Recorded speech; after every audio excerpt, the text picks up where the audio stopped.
Hey y'all, and welcome to Brawl. My name is Brian, and Lance Gooden goes off on not one, but 3 Democrats, and there was no way that they were going to escape what was coming. Let's dive in. The relief that our children need is interdependent as well. And so I'm going to, and I'm not going to sit by while folks continue to cast aspersions on the motivations of the ranking member for leading this effort. And with that, I will yield back. Gentleman yields back. Mr. Speaker, or Mr. Chairman, I've already given you a title. Yes. Gentleman from Texas recognized. Yeah, but my colleague from Georgia, you sat back for 4 years when Joe Biden was president. I'm curious, and I really do mean this, because the ranking member, you read the letter that you were raising hell back when you were in your position. Will someone, and I will yield to you, will someone answer for me why Joe, let me ask the question first. And I'm going to take my time back if you don't answer the question, because I want the question answered. I will happily answer. Why did Joe Biden not release these files, and why did none of you come out and call for the release of these files when Joe Biden was president? Why did you wait until it became a political issue if your motivations are so pure? Mr. Goldman, yes, I'll yield to you. So, first of all, the reason why this has become such a big issue. No, that wasn't the question. The question was, why did you all not push the Biden admin to release the files? Right. Why did not one of you say Joe Biden's Justice Department should release these files, and if he doesn't, damn it, I'm going to get a discharge petition? So why didn't anyone do that? I'm trying to answer. That we were not aware, I think it's safe to say, that Donald Trump was in the Epstein files. No, I'm not talking about Donald Trump. Everyone in this room knew about Epstein. It was a huge national story. Sir. I'm asking you, why did Joe Biden not release the Epstein files? It's irrelevant who may or may not have been in them. Why didn't you care about these victims? Irrespective of the fact that your political opponent could or could not be attached to these files, why weren't you guys calling out the Joe Biden administration to release the files? Please, someone answer. I'm trying to answer. Well, you didn't. I'll let Ms. Crockett try. You gotta let Jasmine, me. Jasmine, and I'll call you by your first name because we're friends, and I feel comfortable, and you call me Lance. So, Jasmine, we are not go friends. For it. Oh, we are. Do not go ruin ahead. Don't ruin go my ahead. street cred. No, here's the thing. I will tell you that at the end of the day, for me, as a lawyer, when you have that Maxwell went through her trial in 2021, I believe that's when she was convicted. That is when Joe Biden was in power.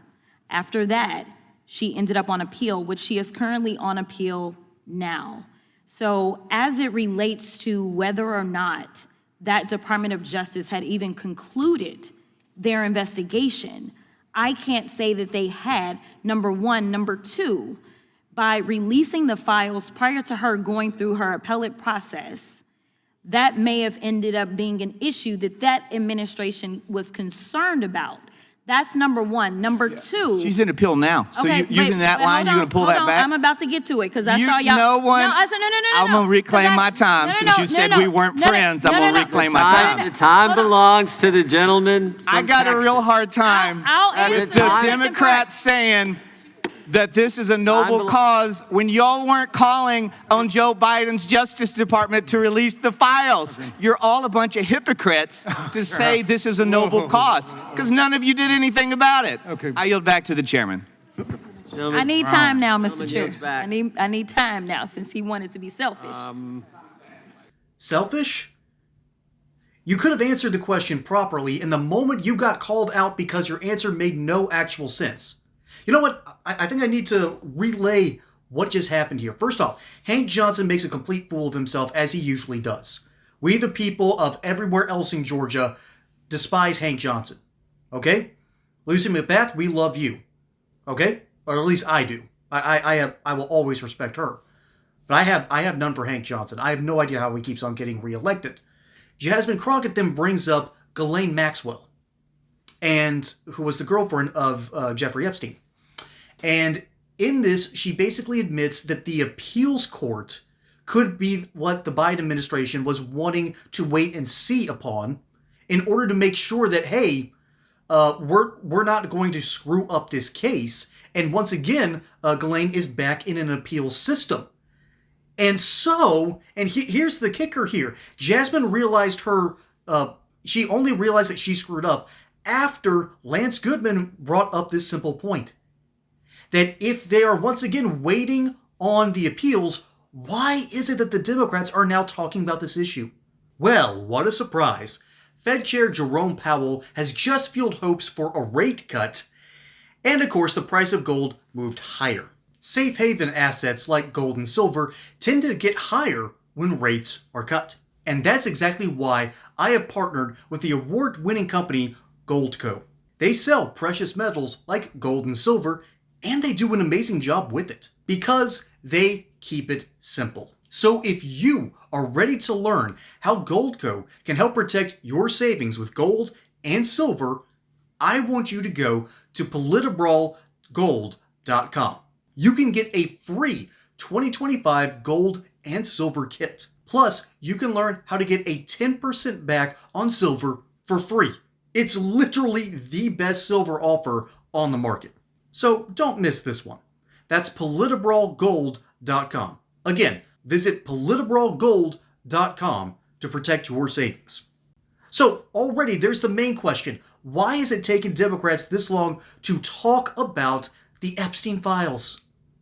What has taken them so long? It has been 6 years since he magically left this mortal coil.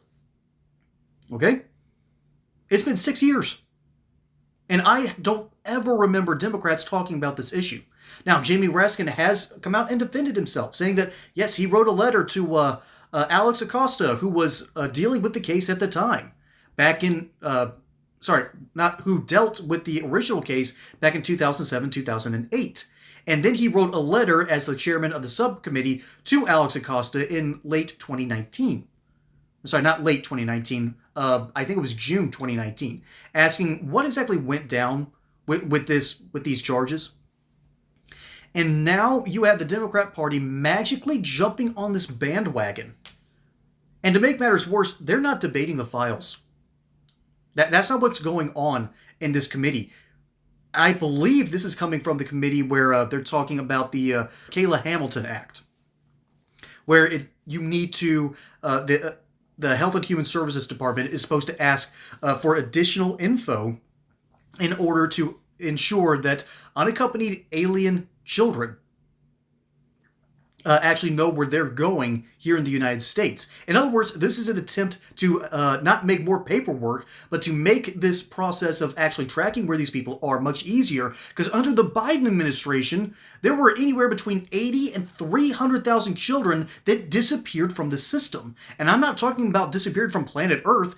I mean that we went back and tried to find these locations. We tried to find the kids. We tried to update our information, and we couldn't match the records, and we couldn't find the kids. That already sounds like an egregious oversight, but I think it's getting worse in what we're learning today. It's getting much worse once we realize how badly the Biden administration screwed things up. And and the Democrats, starting with Jamie Raskin himself, want to talk about the Epstein case. The reality is no one has a good argument here. No one does. Epstein was arrested. It was under Bush's second term, and then Trump's first term. Nothing happened in the Obama years, and then nothing happened during the Biden years. About this whole situation, yeah, they were able to pin some charges on Ghislaine. Oh wait, that happened under the Trump administration. And then as things were passed over to Joe Biden and his administration, all he did was pick up where Trump had left off. What that tells me is the Democrat Party is not interested in this because they actually have curious members of their party. On my side, however, the podcasts I listen to, the people I follow, they're constantly questioning what has gone on. Why have we been in such in the dark? Why do we have the flight logs but not much else? Why is it that we have all this convoluted evidence that seems to point to one central thing, but we can't actually prove it? Only one side has been questioning this, and it's been the combined MAGA and conservative movements. And the reason I say combined MAGA is because I'm also including guys like Matt Taibbi and some of the more inquisitive people on the left who are scratching their chins and going, wait a minute, guys, wait a minute, we need to be questioning this too. And this is why I appreciate some leftists. Okay, there are some truly based leftists who actually want to protect American jobs, who want to have stronger unions, and I understand that, and have better protections for Americans. 20 years ago, the hippie left was talking about how much poison was in our food. You don't hear the hippie left talking about that anymore. This whole situation just reeks. And now the Democrats are doing this to score extra political points and say ha-ha to Republicans instead of going, wait a minute, why don't we work with y'all and see if we can get to the bottom of this? And then to make matters worse, they're doing this on procedural style votes, which have different connotations in the Congress and will change the way rules are handled. They're not even doing this from a perspective of bills or finding committees. No, they're taking all these weird procedural votes. So yeah, I'm not buying this for one single second. Dan Goldman couldn't save Hank Johnson, and of course Jasmine Crockett fell right into the trap. This was almost too easy. Lance Gooden asked the right questions. The only concern I have during this whole thing is why wasn't this the first question that we were asking months ago? Where were the Democrats on this issue? But let me know what you think down in the comments below about this whole situation. It is beyond bizarre and quite a bit disturbing, but my name is Brian. Hope you enjoyed that segment here on Brawl. Don't forget to like and subscribe. Catch you on the next one. Until then, y'all have a good one.